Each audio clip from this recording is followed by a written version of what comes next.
Carla Bistado dahil sa mga ito. At paano na si Papa Joms? Isang K-Boys hinahanap. Magandang araw at isang mapagpalang araw po sa inyong lahat mga kalingap. Sana'y hindi niyo po makalimutan na mag-like sa video na ito. At paunawa tapusin muna ang kabuuhan ng video na ito mga kalingap at para malaman ang nilalaman nito. At maraming salamat po mga kalingap sa pagpatuloy na pagsuporta. At paki-subscribe po mga kalingap kay Kuya Val Santos Matubang at kay Ate Edna Vlogs at Kalingap Rab maraming salamat po. Carla Bistado dahil sa kanila, at paano na si Papa Joms? Isang K-Boys hinahanap. Bakit kaya? Pero bago yun mga kalingap ay pag-usapan muna natin ang tungkol sa tambalan nila ni Carla at Papa Joms na kung saan. May napag-alaman po tayo mga kalingap tungkol sa kanilang dalawa. Kung ano man ito ay yan ang ating malalaman mamaya na. Pag-usapan muna natin ang dalawa sa kanilang bakasyon ay maganda ang naranasan ng Jomcar mga kalingap sa Singapore. At katulad na nga sa ating naipagsabi sa nakaraang upload natin mga kalingap na kung saan magkaroon talaga ng pakilig ang Jomcar sa Singapore. At samantala dahil sa sponsors ng Jomcar na napakabait na tao ay naranasan muli ng Jomcar na makapunta muli sa Singapore. Grabe napakamahal ng bilihin doon at magastos pa ang tiket ng eroplano ngunit ibinigay pa rin ito ng isang sponsors ng Jomcar mga kalingap. Mabigay lang niya ang masayang selebrasyon ng Jomcar na kung saan inihandog niya ito sa kanilang ikalawang taon na tambalan. Malayo na ang narating ng dalawa, dumating man ang mga pagsubok at ngayon mapapatunayan na natin mga kalingap lalo na sa tambalan ni Carla at Papa Joms sa 2 taon na pagsasama nila may masasakit man na salita ang kanilang naranasan.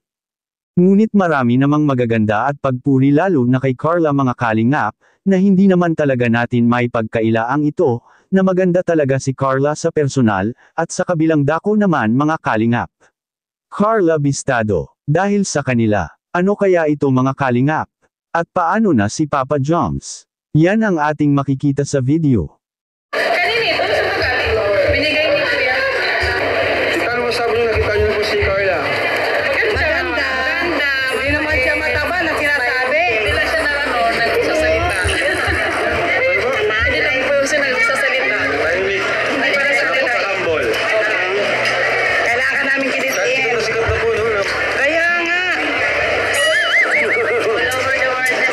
Kung napinano ko siya nung tumatakbo siya sa part na. Takbo ng takbo ka mo. Pasok sa loob ng kwarto. Alam ko totoo hindi makakasama si Carla, no? It's a prank pala. No, bigla nag-black out eh. Wala man lang tugadi glory eh. Sa Rachel. Ay, Rachel. Oo, Roger. Alam mo tita, ano po tita? Being honest. No comparison, di ba? Yung Carla, pareho ang Ay, nag-aaway sila. Sabi na kanila, ang sabi niyo, tapos alin? Sabi niyo po, no comparison, no comparison.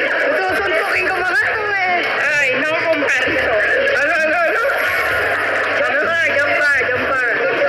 Ako wala akong lahat. Yan. Dapat ganun. Walang Dapat. kalinga natin. Lamahan ng laro. Tatago ka pa eh.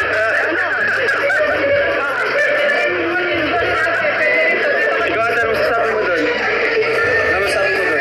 Sabi ni tita. Basta ako, walang comparison, pero eto pa rin ako. Oo, eto. Pansin, dito eh.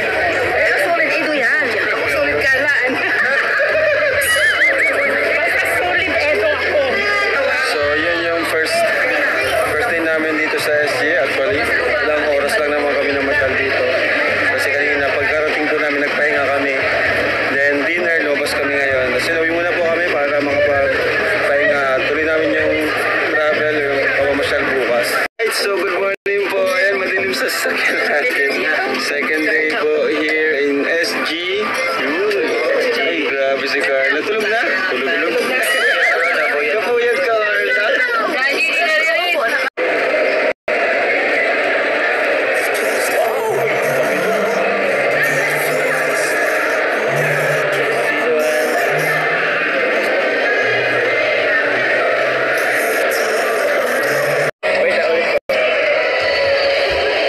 Tayo. Ito lang tubig. Ganda. lang pero sulit na sulit na.